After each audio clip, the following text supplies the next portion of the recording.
مولوی نبی کی شریعت کا پہرے دار ہے. تو گالی دے کچھ بھی کر وہ تو اپنی ذمہ داری پوری کرے گا ورنہ اس سے قیامت میں پوچھا جائے گا. لیکن اتنا ضرور تمہارے ضمیر کی عدالت میں یہ جملہ رکھ کر آگے بڑھتا ہوں، جس مذہب نے عورت کو نماز پڑھنے کے لیے مسجد میں جانے کی اجازت نہ دی ہو، اگر اس مذہب کے ماننے والی بیٹیاں بیوٹی پارلر جا رہی ہے تو قیامت میں اللہ کو منہ کیا دکھائے. ہمارے یہاں مسجد سے بڑی کوئی جگہ ہی نہیں. مسجد زمین کی جنت ہے. مسجد سب سے بہترین جگہ ہے.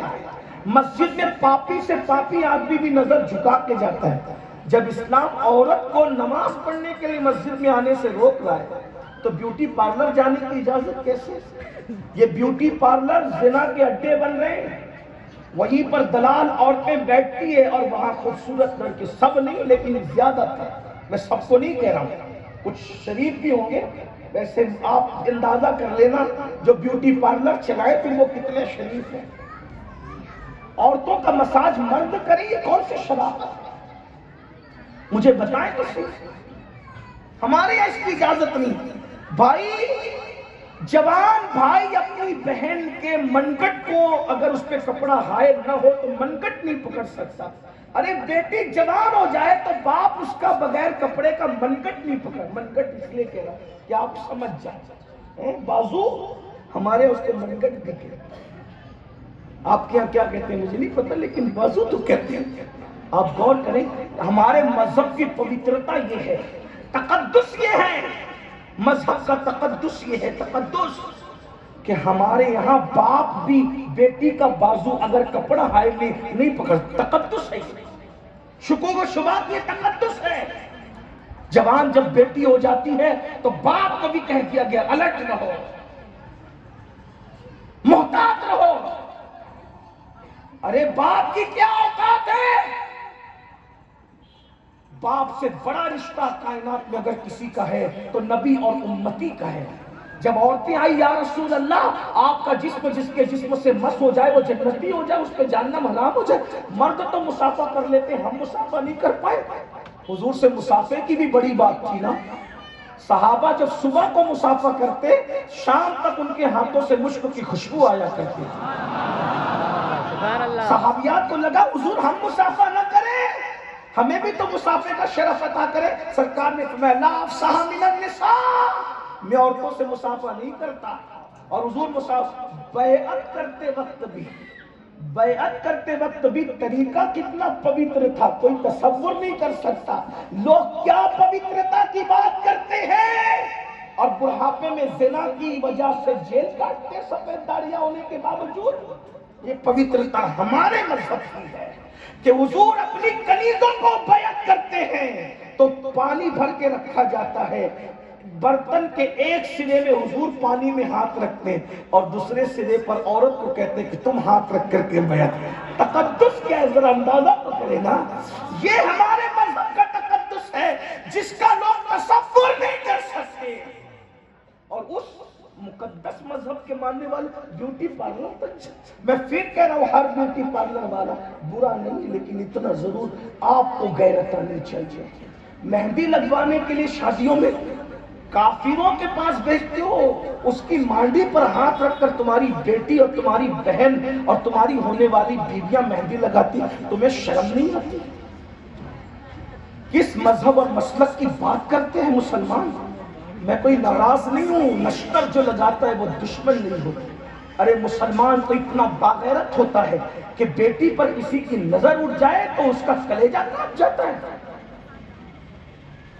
شادی میں ویڈیو لگواتے ہو اور ویڈیو لگا کر کے دولہا دلہن کو بعد میں ہاتھ لگاتا ہے. پہلے ویڈیو والا کیمرے والا ہاتھ لگاتا ہے، ایسے ہاتھ کر اور ویسے ہاتھ.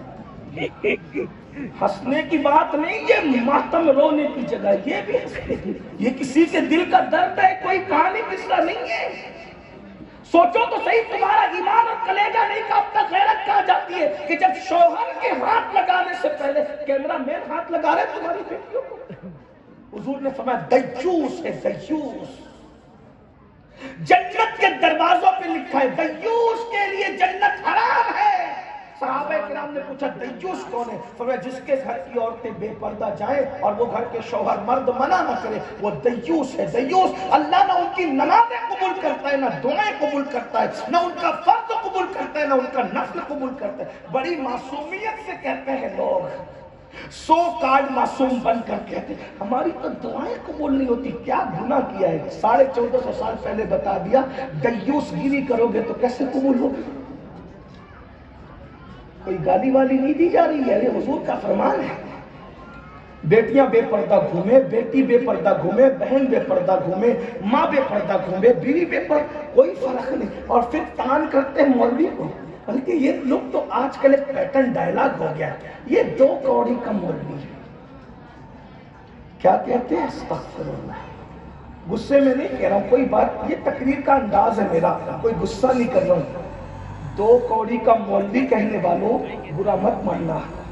اگر اس مولوی نے آپ کی امی اور آپ کے ابا کا نکاح نہ پڑھایا ہوتا تو آپ کی امی جان پوری زندگی آپ کے بابا پر حلال نہیں ہوتی۔ جو تمہارے ماں باپ کا نکاح پڑھانے سے لے کے تمہارے کان میں اذان دینے تک، اور اذان دینے سے لے کر کے تمہارے باپ کا جنازہ پڑھانے تک، اور صبح سے لے کر چہلم کی فاتحہ تک اتنی قربانی دیتا ہے، وہ 2 کوڑی کا ہی رہا۔ احسان کا بھی تو کوئی انداز ہوتا ہے۔ توبہ کرو، معافی طلب کرو، اللہ سے معافی مانگو، علماء کی قدر جانو، اماموں کی قدر جانو۔ جو قوم علماء کی قدر کرنا بھول جائے وہ قوم کبھی قدر نہیں پا سکتی۔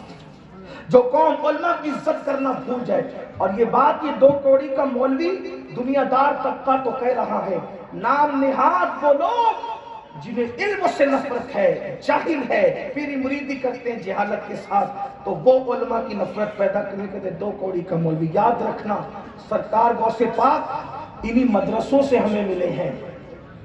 خانقاہ میں بعد میں پہنچے، غوث پاک پہلے مدرسوں سے۔ میں بھی خانقاہی ہوں، خانقاہی لوگوں کا غلام ہوں، لیکن یاد رکھنا پہلے غوث پاک مدرسہ پہنچے پھر خانقاہ میں آئے، پہلے غریب نواز مدرسہ پہنچے پھر خانقاہ میں آئے، پہلے سرکار شاہ برکت اللہ مدرسہ پہنچے پھر خانقاہ، مخدوم اشرف پہلے مدرسہ پہنچے پھر خانقاہ میں آئے۔ مدرسوں نے خانقاہوں کو آباد کیا ہے۔ اگر ہم مدرسوں سے نفرت کریں گے اور مدرسے والوں سے نفرت کریں گے تو یاد رکھنا ہمارے یہاں معیار ختم ہو جائے گا۔ لیکن مدرسے والے بھی اگر خانقاہوں سے نفرت کریں گے تو پھر ہمارے یہاں سے دلوں کی پارسائی بھی ختم ہو جائے گی۔ الحمدللہ ہم اہل سنت درسگاہ بھی رکھتے اور خانقاہ بھی رکھتے ہیں۔ جو صرف درسگاہ رکھے خانقاہ نہ رکھے ہم اس کے بھی قائل نہیں ہیں، اور جو صرف خانقاہ رکھے اور درسگاہ نہ رکھے ہم اس کے بھی قائل نہیں ہیں۔ الحمدللہ آپ نے سنا ہوگا پہلے اینٹیں بنتی ہے دریا کے کنارے، پھر لا کر کے بھٹی میں پکائی جاتی ہے۔ جب تک اینٹ کی بھٹی میں اینٹ نہیں آتی تب تک دیوار میں لگانے کے قابل نہیں ہوتی۔ تو مدرسہ اس کو کہتے ہیں جہاں اینٹ بنتی ہے، خانقاہ اس کو کہتے ہیں جہاں اینٹ پکتی ہے۔ دونوں کا تعلق بڑا عظیم ہے، چولی دامن کا ساتھ ہے۔ بہرحال میں نے بات آ گئی تو کہہ دیا۔ تو کعب احبار سے کہا فاروق اعظم نے کہ ذرا کچھ آخرت کی باتیں بتا دو، ذرا کچھ آخرت کی باتیں، آخرت کی بات۔ کعب احبار کہتے ہیں امیر المومنین قیامت کا دن ہوگا، جس پر بات چلی تھی سن، وہ ریکارڈ ہو رہا ہے، سب لوگ سنو اچھے سے، بہت اچھی بات میرے لیے اور آپ سب کے لیے۔ امیر المومنین آخرت قیامت کا دن ہوگا، اس دن اللہ جہنم کو لانے کا حکم دے گا قیامت کے، جس کے لیے وہ کہا جا رہا ہے کہ آخرت کی تیاری کرو، تیاری کرو، تیاری کرو۔ کعب احبار کہتے ہیں امیر المومنین قیامت کا دن ہوگا، اللہ جہنم کو لانے کا حکم دے گا، تو جہنم کے منہ میں 70,000 لگامیں ڈال کر، جہنم کے منہ میں 70,000 لگامیں ڈال کر اس کو کھینچ کر فرشتے لائیں گے، اور جب جہنم میدان محشر میں آئے گا تو سب کی چیخیں نکل جائیں گی، اور جب میدان محشر پہلی سانس لے گا، پہلی سانس، بس گفتگو ان کو پہنچ رہی، اللہ کرے آپ کے دلوں تک پہنچ جائے۔ میں بھی اس گفتگو کا مستحق ہوں، مجھے زیادہ ضرورت ہے، ہم آپ سے زیادہ نیک نہیں ہیں، اللہ آپ کے صدقے ہمیں بخشے۔ لیکن توجہ کر لو اللہ کے بندو، اس سے پہلے کہ موت کا فرشتہ آ کر کے روح لے جائے، اللہ کے بندو توجہ کر لو، اللہ نے موقع دیا، آخرت کی تیاری کر لو، آخرت کی فکر کر لو، کچھ نہیں چلنے والا وہاں، ایمان کے بعد عمل پوچھا جائے۔ کعب احبار کہتے ہیں امیر المومنین جب 70,000 ندامے ڈال کر کے جہنم کو لایا جائے گا تو محشر چیخ اٹھے گا، اور جب وہ پہلی سانس لے گا تو لوگوں کے سینے سے دل نکل کر لوگوں کے حلق میں اٹک جائیں گے۔ یہ پہلی سانس ہوگی جہنم کی، جب وہ سانس لے گا تو وہ شرارے اٹھیں گے، وہ شرارے بھڑکیں گے کہ سینے میں دل نہیں رہ جائے گا۔ ابھی یہاں مومن، کافر، منافق، نمازی، بے نمازی کسی کا ذکر نہیں ہے، ولی غیر ولی صحابی کسی کا ذکر نہیں ہے، پورا محشر بیان ہو رہا ہے۔ کعب احبار کہتے ہیں امیر المومنین سینے سے دل نکل کر حلق میں اٹک جائیں گے، وہ بچیں گے جس کو اللہ بچا لے، باقی ہم کسی کی بات نہیں کرتے۔ ابھی آگے بات اور کھل رہی ہے، اس سے آپ کو اندازہ ہوگا کہ میدان محشر ہے کیا، قیامت کیا چیز ہے۔ اللہ ہوگا کہتے ہیں حلق میں دل اٹکیں گے، کبھی کسی کے حلق میں مچھلی کا کانٹا پھنسا ہو تو اس کو اندازہ ہوگا، کبھی کسی نے بڑا لقمہ لیا اور حلق میں لقمہ پھنس گیا ہوگا تو اس کو اندازہ ہوگا۔ روٹی کا لقمہ اگر حلق میں پھنس جائے تو آنکھیں تن جاتی ہے، سانس رک جاتی ہے تھوڑی دیر کے لیے۔ اس اللہ والے کے عرص میں آنے والوں تصور کر لو، جب میدان محشر میں جہنم کی پہلی سانس پر سینے سے دل نکل کر ہمارے حلقوں میں اٹکیں گے، اس وقت ہماری پوزیشن کیا ہوگی، اس وقت ہماری کیفیت کیا ہوگی۔ اللہ کے بندو ذرا تصور میں تو لاؤ، اتنا بڑا دل اتنے سے چھوٹے سے حلق میں اٹکے گا تو کیا کیفیت ہوگی۔ فاروق اعظم رو پڑے، ساون بادوں کی طرح آنسو برسنے لگے، پھر کہتے ہیں امیر المومنین صرف یہ نہیں ہوگا بلکہ جب جہنم دوسرا سانس لے گا، وہ جہنم کے شرارے بلند ہوں گے تو اس وقت انبیاء کی شان بھی ہوگی۔ ابھی پھر کیا نمازی بے نمازی نیک بد نہیں، اب کعب احبار کریں انبیاء کی سانس یہ ہوگی، انبیاء کی شان یہ ہوگی، مجبوری نہیں ہوگی، ان کی شان یہ ہوگی کہ ابراہیم خلیل اللہ اپنے گھٹنے زمین پہ رکھ دیں گے اور زمین پہ رکھ کر کے مفہوم عرض کر رہا ہوں، عرض کر کے مولا تو نے مجھے خلیل بنایا تھا، مقام خلت کا واسطہ آج مجھے امان دے دے، میں کسی کے لیے کچھ نہیں مانگتا مولا، صرف میں اپنے لیے امان چاہتا ہوں۔ کون خلیل؟ جس نے مسجد نہیں بنائی بلکہ مسجدوں کی سردار مسجد خانہ کعبہ بنایا، جس نے جانور نہیں ذبح کیے، اکلوتے بیٹے کی گردن پر اللہ کی محبت پہ چھری رکھ دی، جس کو کہا گیا کہ بیوی بچے کو وادی غیر ذی زرع میں چھوڑ دے تو چھوڑ دیا، آگ میں کود گئے اللہ کی محبت میں۔ اللہ کا خلیل، اللہ کا خلیل، اللہ کا خلیل، ابو الانبیاء، نبیوں کا باپ۔ اللہ میں کسی کے لیے کچھ نہیں مانگتا، صرف مجھے امان دے دے، بس مجھے امان دے۔ جہاں ابراہیم خلیل اللہ یوں عرض کریں گے، جنت کا خواب دیکھنے والوں اور پوری زندگی فجر میں مسجد کا منہ بھی نہیں کرتے، میرا آپ کا کیا بنے گا؟ سود کے دھندے کرتے ہو، میرا آپ کا کیا بنے گا؟ زنا کے اڈوں تک جاتے ہو، گالیاں دیتے ہو، میرا آپ کا کیا بنے گا؟ خلیل اللہ کہہ رہے مولا کسی کے لیے کچھ نہیں مانگتا، اپنے لیے امان مانگتا ہوں۔ ابھی خلیل اللہ یہ کہہ رہے ہوں گے کہ کلیم اللہ ادھر سجدے میں آئیں گے اور سجدے میں گر کے کہیں گے مولا تو مجھ سے باتیں کرتا تھا، مجھ سے کلام کرتا تھا، من جانب الطور الایمن وقربناہ نجیا، ارے ذرا طور کے دائیں طرف آ تاکہ تجھ سے پیار کی باتیں کرو، مجھے بلا کر مجھ سے پیار کی باتیں کرتا تھا، سرگوشی کرتا تھا، کلیم بنایا تھا۔ مولا اس مقام میں کلیمی کا واسطہ آج میں تجھ سے کسی کے لیے کچھ نہیں مانگتا، صرف اپنے لیے امان مانگتا، مجھے امان دے دے بس۔ کون ہے؟